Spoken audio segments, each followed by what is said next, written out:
ও বাবা, কত গাড়ির মধ্যে চললো, কত মানুষ 25 লাখ 30 লাখ টাকা, কোটি কোটি টাকা দামের গাড়িতে চললো। যেখানে যায় সেখানে গাড়ি, প্লেন, হেলিকপ্টার, কোনো কিছুর অভাব নাই। কিন্তু কি এমন হলো আজকে এত বড় নামী মানুষ, এত বড় দামি মানুষ আজকে এইখান থেকে, মসজিদ থেকে এই কবরস্থান পর্যন্ত আসার জন্য চাইলে হেলিকপ্টার, প্রাইভেট কার ভাড়া করাও জেলে যেতে পারে, এত টাকা এত পয়সা আছে। কিন্তু কেন আজকে মেশিন নাই, কোনো ইঞ্জিন নাই, কোনো তেল পেট্রোল অকটেন নাই, এমন একটা গাড়ির মধ্যে আজকে সাওয়ারি হলো, এমন একটা গাড়ির মধ্যে শোয়া দিল, আপন আপন মানুষগুলো কাঁধে নিয়ে আমাকে আপনাকে নিয়ে আসলো। ওই কবরের মধ্যে, যেই কবর মাটির তৈরি, ডানে বাঁয়ে সামনে পিছনে উপরে সব দিকে মাটি, নিচেও মাটি, মাটি ছাড়া আর কোনো কিছু নাই। ওই দিন আমার আপনজন গুলো আমাকে আপনাকে মাটি দিবে, কবরে যখন শোয়া দিবে, শেষ আখেরি মুহূর্তে যখন আমাদের কাফনটা খুলে দিবে, আমরা যখন আসমানের দিকে যদি একটু দেখার সুযোগ হয়, একটু কল্পনা করেন আপনাকে হাজীপুর কবরস্থানে শোয়া দিয়েছে, আর আপনি যখন আপনার মুখের মধ্যে প্রথম যে মাটির মুষ্টিটা যখন আপনার মুখে ছুঁড়ে মারবে, এই মাটিগুলো মারার সময় আপনার অবস্থা কেমন হবে? হয়তো গাছপালা দেখা যাবে, খোলা থাকলে নয়তো আকাশ দেখা যাবে, আসমান দেখা যাবে। আপনি মনে মনে তখন ভাববেন, এই তো আর কিছু মুহূর্তে পৃথিবীটা দেখা আপনার জন্য হারাম হয়ে যাবে। চারিদিকে মাটি, উপরে নিচে মাটি, অন্ধকার আর অন্ধকার। আপন আপন সব মানুষগুলো কান্নাকাটি করে আপনাকে রেখে চলে আসবে। আসার পর নীরব নিস্তব্ধ কবরস্থান হয়ে যাবে। যখন আল্লাহ পাকের ফেরেশতা, নোমান ফেরেশতা সবার প্রথম আসবে, তারপরে মুনকির নাকির আসবে, আল্লাহর নবী আসবে। ওই দিন বান্দা, আমি আপনি হায় হায় করলে কাজ হবে না। হারে দুনিয়ার মধ্যে যদি আর একটু সুযোগ পাইতাম, একটা ওয়াক্ত নামাজ পড়ে আসতাম, একটু আল্লাহর তাসবিহ পড়তাম, একটু জিকির করতাম, নবীর দুরূদ পড়তাম, আর একটু হায়াত যদি পাইতাম, কিছু দান খয়রাত করে আসতাম, একটু সুযোগ যদি পাইতাম, যার হক মেরেছি, যার সাথে বেঈমানি করেছি, শত্রুতা করেছি, তার পা গুলো ধরে ছুঁয়ে আজকে মাফ চেয়ে নিতাম। কিন্তু আর কোনো সুযোগ থাকবে না। ওই দিন একমাত্র যিনি আপন থাকবে তিনি বলেন আমার আপনার নবী। জোরে বলেন সুবহানাল্লাহ। রেখেছি যারে দো জাহানে বাদশা নবী কমলিওয়ালা রে, দো জাহানে বাদশা নবী কমলিওয়ালা। আমার দয়ার নবী রে, আমার মায়ার নবী রে, আমার দয়ার, আমার মায়ার নবী রে, দো জাহানে বাদশা নবী কমলিওয়ালা রে, দো জাহানের বাদশা নবী। মোরা যদি ডানাওয়ালা পাখি হতাম, ওই মদিনা দেখার লাগি উড়ে যাইতাম। মোরা যদি ডানাওয়ালা পাখি হতাম, ওই মদিনা দেখার লাগি হৃদয় জুড়ে দেখতাম আমি ইয়া রাসূলুল্লাহ।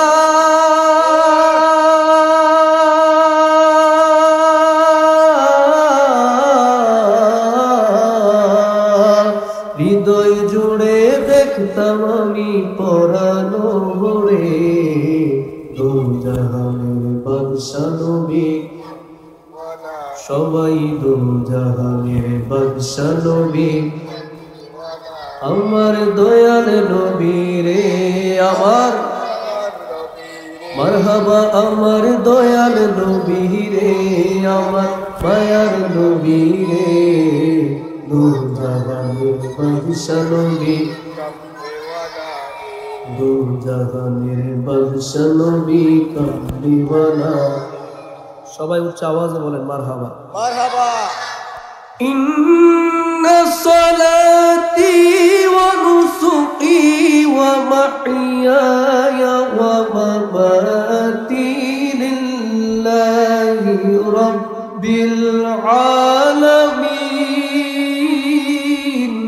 আল্লাহু আকবার বলেন, জোরে বলেন ঘোষণাকার, আরো জোরে বলেন ঘোষণাকার। আল্লাহ পাক বলেন, হাবিব আপনি জানিয়ে দেন, নিশ্চয় আমার জীবন, আমার মরণ, আমার কুরবানি, আমার নামাজ, আমার সব কিছু একমাত্র রব্বুল আলামিনের জন্য। আমাদের সব কিছু একমাত্র আল্লাহর জন্য। ওই আল্লাহর প্রেমে আজকে মাহফিলে বসে গেলাম, আল্লাহর প্রেমে জান্নাতের বাগানে এসে বসে গেলাম। আল্লাহ যেন আমাদেরকে কবুল করে সকলে পড়েন আল্লাহুম্মা আমিন।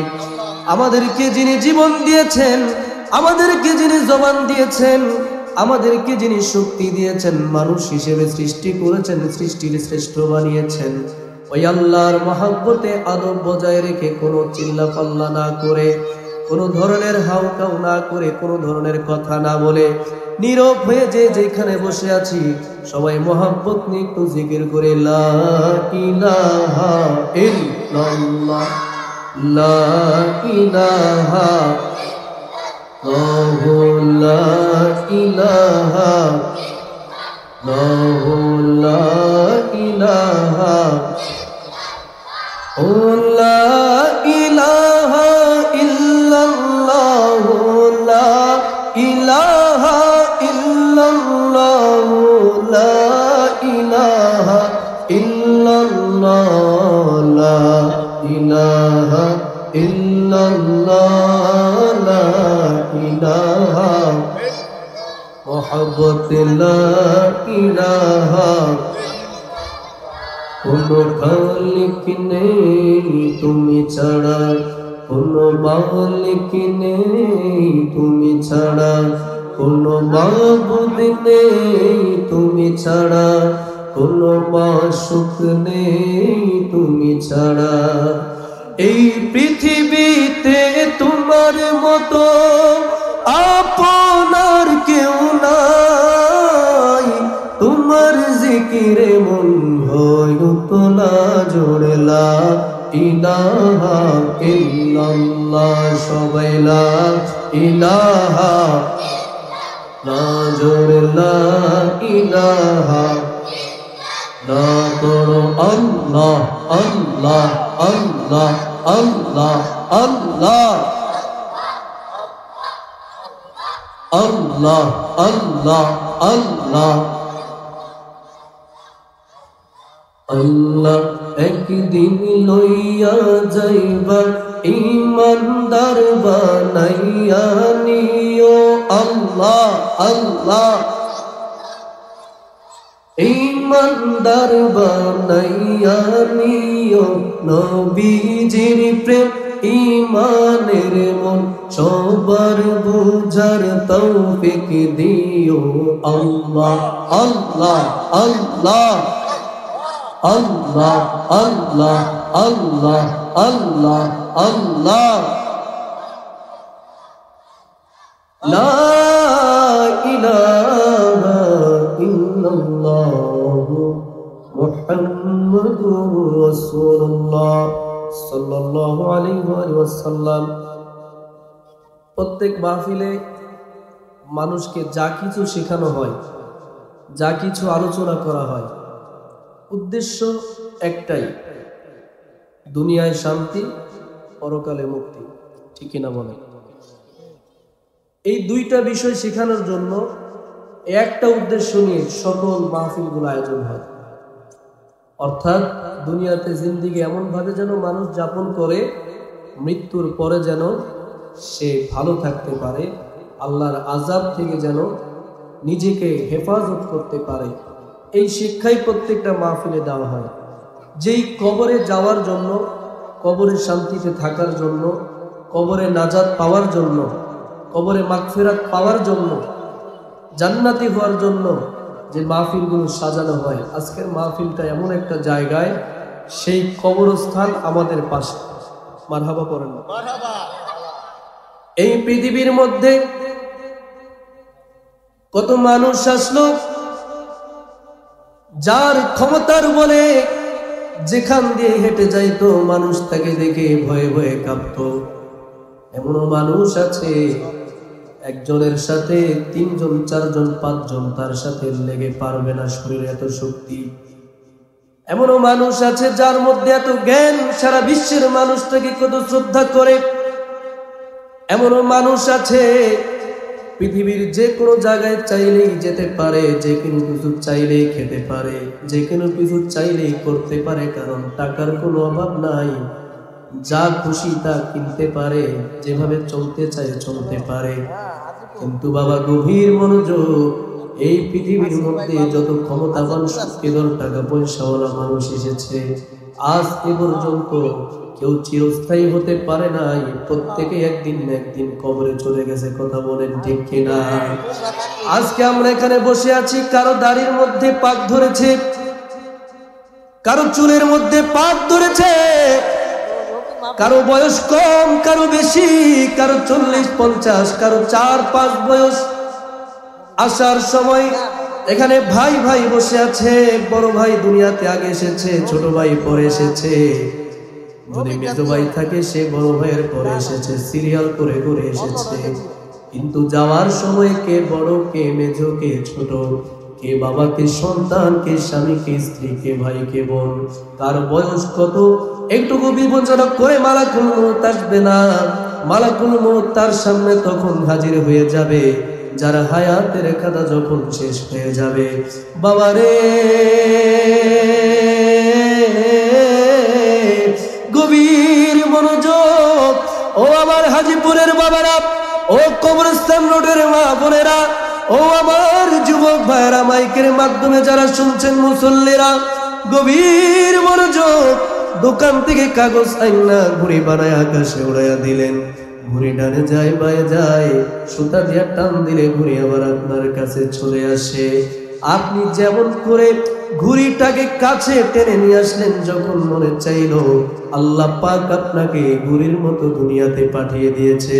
সুদ খাইবেন, ঘুষ খাইবেন, জেনা করবেন, মিথ্যা কথা বলবেন, মানুষের হক নষ্ট করবেন, মানুষকে কষ্ট দিবেন, মানুষের গীবত করবেন, মানুষের চুগলখড়ি করবেন, মানুষের সাথে মানুষের ঝগড়া বাঁধাইয়া দিবেন। বাবা কত কিছু করেন, কেউ দেখে না, কেউ কিছু বলতে পারে না। রঙের ঘুড়ি একদিন আপনার এমন একটা সময়ে চলে আসবে, আল্লাহ পাক ঘুড়ির মতো আপনার হায়াতের সুতায় ধরে টান মারবে। ওই দিন পৃথিবীর কেউ আমাকে আপনাকে 1 সেকেন্ডের জন্য আটকে রাখতে পারবে না।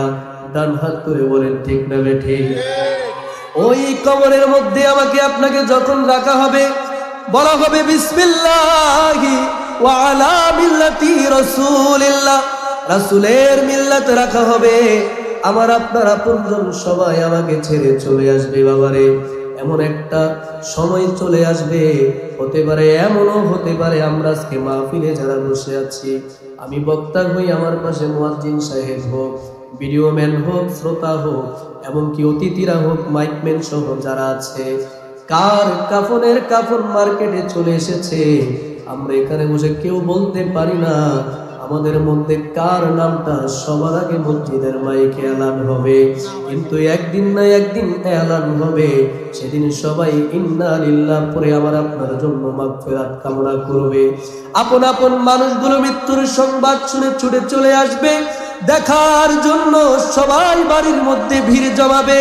কেউ গায়ের কাপড়টা ভালো মতো খোলা না গেলে মাঝখান থেকে ফেরে ফেলবে।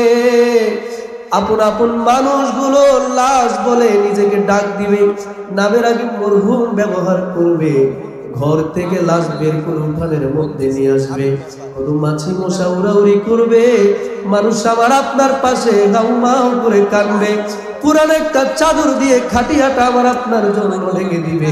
ও বাবা, কত গাড়ির মধ্যে চললো কত মানুষ, 25 লাখ 30 লাখ টাকা, কোটি কোটি টাকা দামের গাড়িতে চললো। যেখানে যায় সেখানে গাড়ি, প্লেন, হেলিকপ্টার, কোনো কিছুর অভাব নাই। কিন্তু কি এমন হলো, আজকে এত বড় নামী মানুষ, এত বড় দামি মানুষ আজকে এইখান থেকে মসজিদ থেকে এই কবরস্থান পর্যন্ত আসার জন্য চাইলে হেলিকপ্টার, প্রাইভেট কার ভাড়া করাও জেলে যেতে পারে। এত টাকা এত পয়সা আছে, কিন্তু কেন আজকে মেশিন নাই, কোনো ইঞ্জিন নাই, কোনো তেল পেট্রোল অকটেন নাই, এমন একটা গাড়ির মধ্যে আজকে সাওয়ারি হলো, এমন একটা গাড়ির মধ্যে শোয়া দিল, আপন আপন মানুষগুলো কাঁধে নিয়ে আমাকে আপনাকে নিয়ে আসলো। ওই কবরের মধ্যে যে কবর মাটির তৈরি, ডানে বাঁয়ে সামনে পিছনে উপরে সব দিকে মাটি, নিচেও মাটি, মাটি ছাড়া আর কোনো কিছু নাই। ওই দিন আমার আপনার আপনজন গুলো আমাকে আপনাকে মাটি দিবে, কবরে যখন শোয়া দিবে, শেষ আখেরি মুহূর্তে যখন আমাদের কাফনটা খুলে দিবে, আমরা যখন আসমানের দিকে যদি একটু দেখার সুযোগ হয়, একটু কল্পনা করেন আপনাকে হাজীপুর কবরস্থানে শোয়া দিয়েছে, আর আপনি যখন আপনার মুখের মধ্যে প্রথম যে মাটির মুষ্টিটা যখন আপনার মুখে ছুঁড়ে মারবে, এই মাটিগুলো মারার সময় আপনার অবস্থা কেমন হবে? হয়তো গাছপালা দেখা যাবে খোলা থাকলে, নয়তো আকাশ দেখা যাবে, আসমান দেখা যাবে। আপনি মনে মনে তখন ভাববেন, এই তো আর কিছু মুহূর্তে পৃথিবীটা দেখা আপনার জন্য হারাম হয়ে যাবে। চারিদিকে মাটি, উপরে নিচে মাটি, অন্ধকার আর অন্ধকার। আপন আপন সব মানুষগুলো কান্নাকাটি করে আপনাকে রেখে চলে আসবে। আসার পর নীরব নিস্তব্ধ কবরস্থান হয়ে যাবে। যখন আল্লাহ পাকের ফেরেশতা, নোমান ফেরেশতা সবার প্রথম আসবে, তারপরে মুনকির নাকির আসবে, আল্লাহর নবী আসবে। ওই দিন বান্দা আমি আপনি হায় হায় করলে কাজ হবে না। হারে দুনিয়ার মধ্যে যদি আর একটু সুযোগ পাইতাম, একটাই ওয়াক্ত নামাজ পড়ে আসতাম, একটু আল্লাহর তাসবিহ পড়তাম, একটু জিকির করতাম, নবীর দুরূদ পড়তাম, আর একটু হায়াত যদি পাইতাম, কিছু দান খয়রাত করে আসতাম, একটু সুযোগ যদি পাইতাম, যার হক মেরেছি, যার সাথে বেঈমানি করেছি, শত্রুতা করেছি, তার পা গুলো ধরে ছুঁয়ে আজকে মাফ চেয়ে নিতাম। কিন্তু আর কোনো সুযোগ থাকবে না।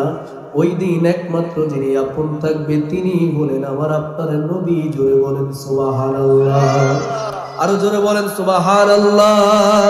কবরে ওই নবীর উম্মত বলে পরিচয় দিয়ে নবীর কাছে দাঁড়াতে চাই কি চাই না? নবীর আশিক হয়ে নবীর সামনে দাঁড়াতে জোরে বলেন চাই কি চাই না? এ আল্লাহর বান্দা, আল্লাহর জমিনের নিচে এই রাত্রিবেলা যারা সন্ধ্যা মুহূর্তে কবরস্থানকে পাশে রেখে জান্নাতের বাগানে বসে গেছেন, আল্লাহ পাক যেন সবাইকে নবীর আশিক হিসেবে কবুল করে পড়েন আল্লাহুম্মা আমিন।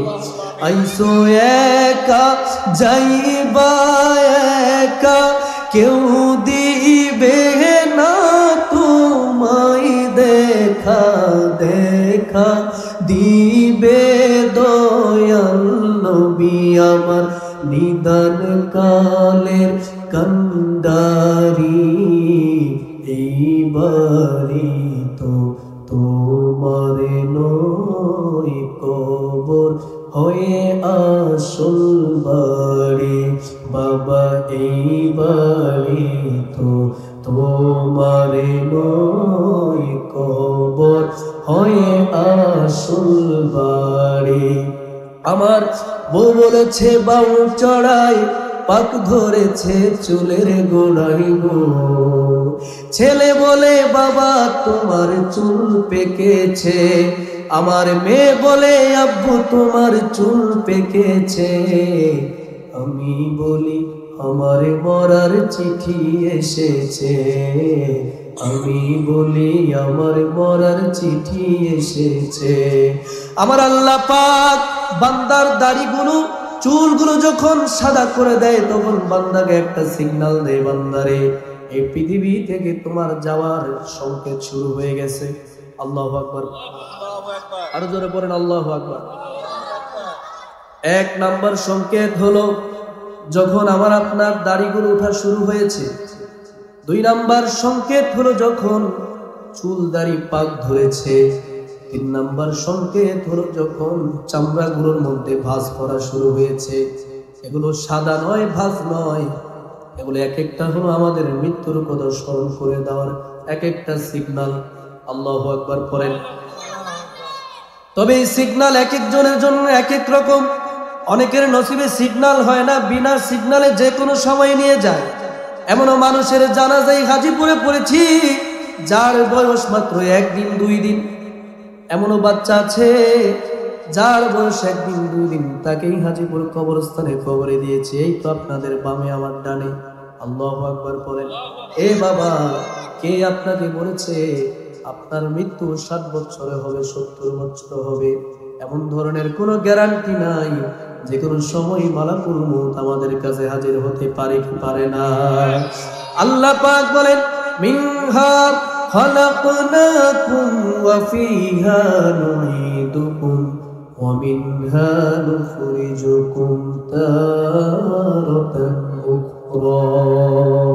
আমি তোমাদেরকে মাটি হতে সৃষ্টি করেছি, মাটির সাথে মিশিয়ে দেব, আবার তোমাদেরকে মাটি থেকে পুনরুজ্জীবিত করব। আল্লাহু আকবার বলেন। আমরা যেমনি ভাবে সৃষ্টি হয়েছি একদিন আমাদেরকে মরতে হবে, এটাও যেমন সঠিক। আবার কবর থেকে একদিন আমাদেরকে আবার হাসরে উঠানো হবে, এটাও আমরা বিশ্বাস করি। কথা বলেন ঠিক কিনা?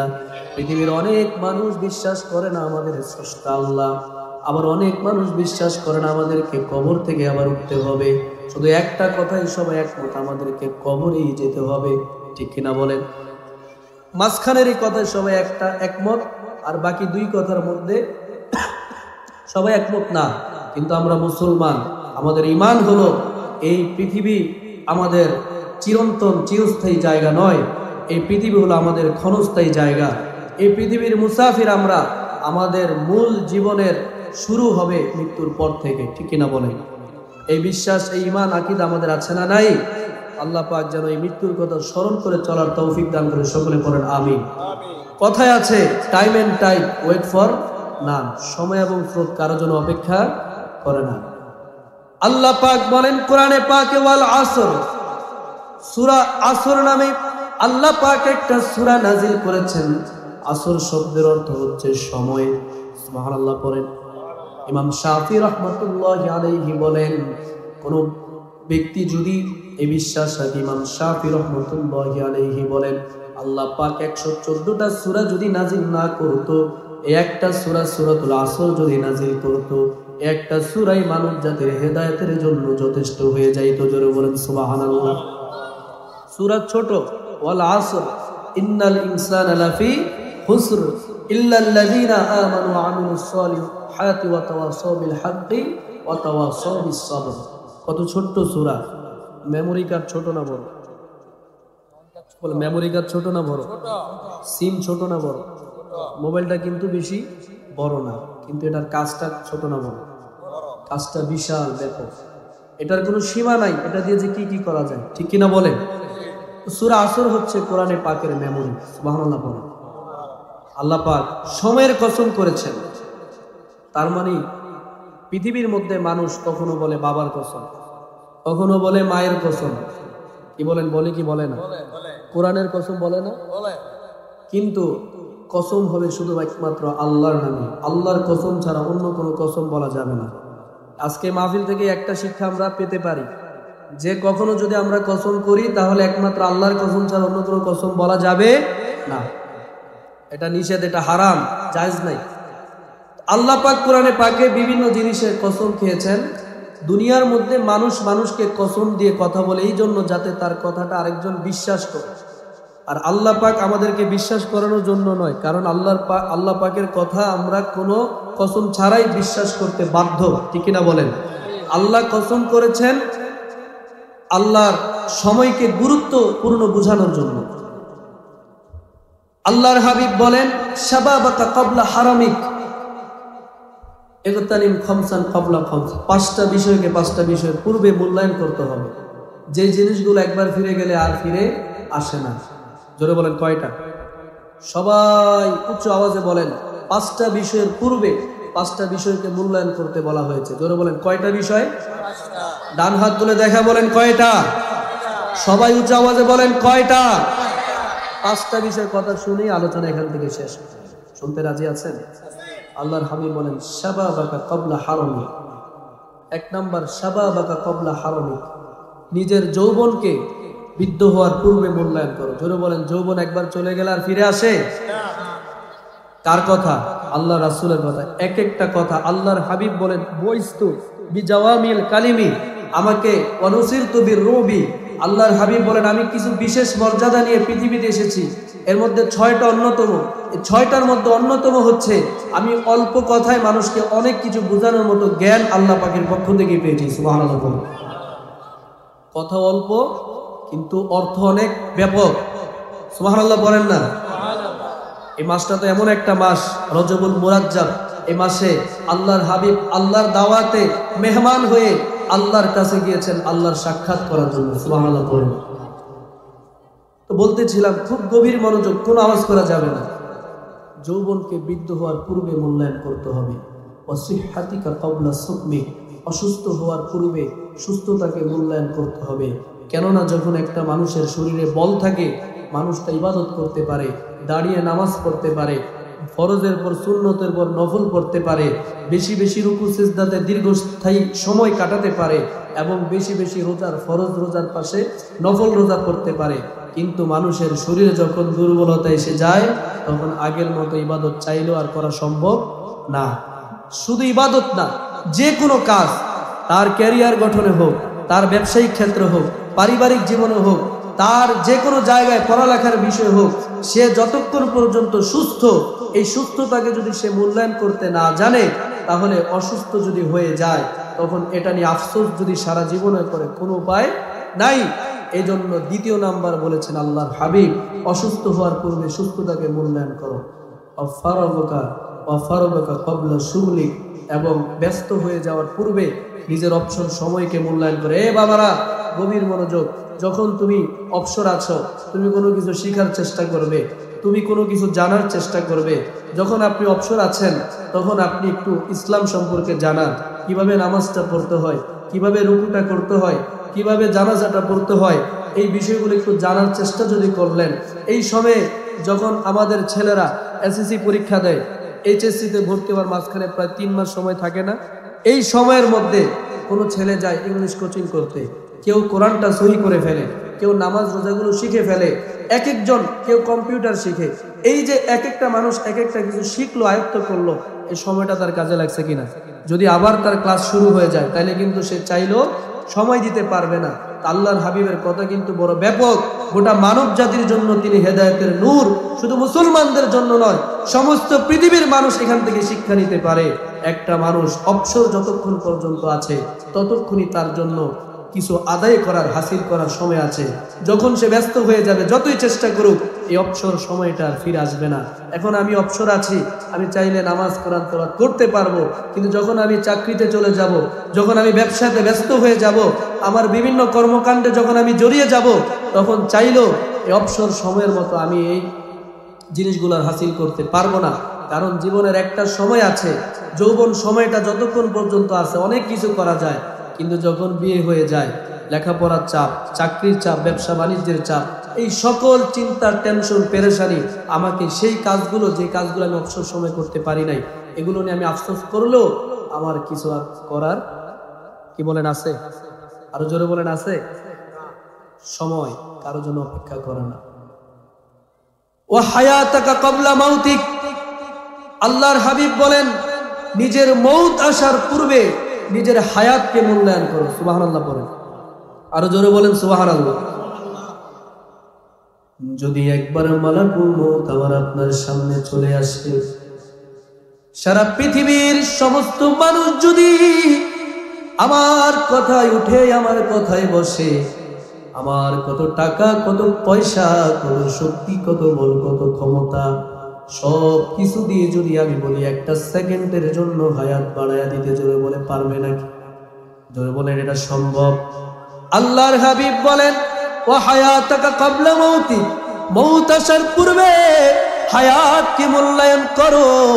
আজকে জুমার দিন বাহলুল পাগলার কথা বলেছি, পৃথিবীর মধ্যে অন্যতম আব্বাসীয় খলিফা হারুনুর রশিদ রাহমাতুল্লাহি আলাইহি, মারহাবা পড়েন। একদিকে যেমনি ছিলেন আলেম, আরেকদিকে ছিলেন আবেদ, আবার আরেকদিকে ছিলেন খলিফা বাদশাহ। প্রতি রাত্রে এরকম কবরস্থানের পাশে দাঁড়িয়ে আছেন। পাগলকে কবরস্থানের পাশে দেখে বাদশা ডেকে বললে, পাগলা রে, কবরস্থানের পাশে কি করো সারাক্ষণ? লাফ দিয়ে গাছের মধ্যে উঠে গেছে বলে বাহলুল। তোমার মতো একটা পাগল আমি দ্বিতীয়বার কাউকে দেখি নাই। পাগলা ডেকে বলে, বাদশা আমি পাগল না তুমি পাগল? আল্লাহু আকবার বলেন। পাগলা বলে, বাদশা তুমি পাগল, তোমার মতো পাগল আমি আরেকটা দেখি নাই। বাদশা রাগান্বিত হয়ে বললেন, কিভাবে? বলে, দেখো এই কবর আমার চিরস্থায়ী ঠিকানা, আমি এখানে আগে থেকেই থাকার অভ্যাস শুরু করে দিলাম। তুমি জানো এই কবর তোমার শেষ ঠিকানা, তারপরও তুমি প্রাসাদ নিয়ে পড়ে আছো, এই কবরকে তুমি এড়িয়ে চলো, আমাকে দেখে উপহাস করছো। তোমার মতো বোকা আর কেউ নাই। চিরস্থায়ী ঠিকানা জানা সত্ত্বেও এই কবর থেকে তুমি দূরে দূরে থাকো, বাদশাহী নিয়ে পড়ে থাকো। আল্লাহর পেয়ারা বান্দা বাদশাহ খলিফা হারুনুর রশিদ রাহমাতুল্লাহি আলাইহি এই কথা শোনার পর চোখ দিয়ে পানি বেয়ে বেয়ে পড়ল, দাড়িগুলো ভিজে গেল। আল্লাহর ভয় অন্তরের মধ্যে পয়দা হলো। বলল, তুমি ঠিকই বলেছ, আমার মতো বোকার কেউ নাই, আমার মতো বোকার কেউ নাই। পাগলা রে, তুমি আল্লাহর পেয়ারা বান্দা, আমাকে একটু নসিহত করো। বলে, ওরে খলিফা তোমার জন্য, ওরে বাদশাহ তোমার জন্য আল্লাহর কোরআন নসিহত হিসেবে যথেষ্ট। জোরে বলেন সুবহানাল্লাহ। বলে, আমার কাছে তুমি কি চাইবা চাও, আমি তোমাকে দিব। বলে, আমি আপনার কাছে 3টা জিনিস চাই। বাদশাহ বলে, আমার কোনো আপত্তি নাই, আমি অবশ্যই দিব। বলো তুমি আমার কাছে কি চাও? 3টা জিনিস চাই। জোরে বলেন, কয়টা? 3টা জিনিস চাই। একটা হলো, আমার যখন মৃত্যুর সময় হয়ে যাবে আমার হায়াতটা একটু বাড়াইয়া দিতে হবে। বাদশাহ বলে, this is not possible for me, এটা আমার জন্য অসম্ভব। অসম্ভবকে সম্ভব করা যার পক্ষেই একমাত্র সম্ভব। জোরে বলেন, তিনি কে? আরো জোরে বলেন, তিনি কে? বলে, অন্য কিছু চাও? বলে, আরেকটা জিনিস চাই, সেটা হলো মালাকুল মউত যখন আমার কাছে চলে আসবে তাকে দেখে আমার বড় ভয় হবে, আমার বড় কষ্ট হবে। তুমি মালাকুল মউতকে বলে তার কষ্ট থেকে আমাকে বাঁচায় দিবা, তাকে বলে বিদায় করে দিবা, আমি মরতে চাই না। বলে, এটা আমার পক্ষে সম্ভব না। বলে, 3 নাম্বার আমি আরেকটা জিনিস চাই, দেখো দিতে পারো কিনা। আমি তোমার কাছে চাই মৃত্যুর পর জাহান্নাম থেকে বাঁচার জন্য জান্নাত চাই, জাহান্নাম থেকে বাঁচতে চাই, জান্নাতে যেতে চাই। হারুনুর রশিদ দেখে বলে, আমার সম্ভব না। বলে, তোমার মতো গরিব আর কেউ নাই, তোমার কাছে কি চাইবো, তোমার কাছে দেওয়ার মতো কিছু নাই, তুমি নিজেই তো একজন ভিখারি। আসলে আমরা সবাই ফকির, আল্লাহু গনি ওয়া আনতুমুল ফুকারা, একমাত্র ধনী হলো আমার আল্লাহ। জোরে বলেন, ঠিক না বেঠিক? এই পৃথিবীর চেয়ারম্যান বলেন, মেম্বার বলেন, উপজেলা চেয়ারম্যান বলেন, এমপি বলেন, প্রধানমন্ত্রী, প্রেসিডেন্ট বলেন, সারা বিশ্ব যার কথায় উঠে বসে, প্রত্যেকেই কবরে গিয়েছে, প্রত্যেকেই যাবে, প্রত্যেকের জন্য কবর নিশ্চিত। এই জন্য বলো, পৃথিবীর জমিনে যতদিন হায়াত পাবো কারো হক নষ্ট করা যাবে না, কারো চগলখুরি করা যাবে না, কারো সাথে শত্রুতা পোষণ করা যাবে না, কারো ক্ষতির মধ্যে ডুবে থাকা যাবে না। এই ক্ষণস্থায়ী 3.5 হাত বডি 3.5 হাত জায়গার মধ্যে শুয়ে যেতে হবে। মানুষের সাথে মানুষের ভালোবাসা, ভ্রাতৃত্ববোধ, সহায় সম্প্রীতি বজায় রেখে এমন একটা মৃত্যু যেন আমাকে আপনাকে আল্লাহ দেয়, যে মৃত্যুর পর আমার শত্রু পর্যন্ত আমার জন্য দোয়া করে। কথা বলেন, ঠিক কিনা? এমন মৃত্যু আমরা চাই কি চাই না? এই কথাটাই সত্য, একদিন কবরে যাব। এই কথাটাই সত্য, একদিন কবরে যাব। কখন যে কার আসবে সমন টেরে নাহি পাবো, কখন যে কার আসবে সমন টেরে নাহি পাবো। এই কথাটাই সত্য, একদিন কবরে যাব। আল্লাহ পাক আমাদের সকলকে মানুষের ভালোবাসা, মানুষের মহাব্বত, মানুষের প্রতি মানুষের এক ভ্রাতৃত্ববোধ, সহায় সম্প্রীতি, শান্তি এবং পরস্পর শ্রদ্ধাবোধ বজায় রেখে, সবার প্রতি ভালোবাসা বিদ্যমান রেখে, সবার অন্তরে নিজের অবস্থান তৈরি করে যেন আমরা ঈমানের সহিত মৃত্যুবরণ করতে পারি। আল্লাহ পাক আমাদেরকে কবুল করুক। রমাদান পর্যন্ত আমাদের সকলকে সুস্থতার সহিত নেক হায়াত দান করুক। ওয়া আখিরু দাওয়ানা আলহামদুলিল্লাহি রাব্বিল আলামিন। আসসালামু আলাইকুম ওয়া রাহমাতুল্লাহি ওয়া বারাকাতুহু।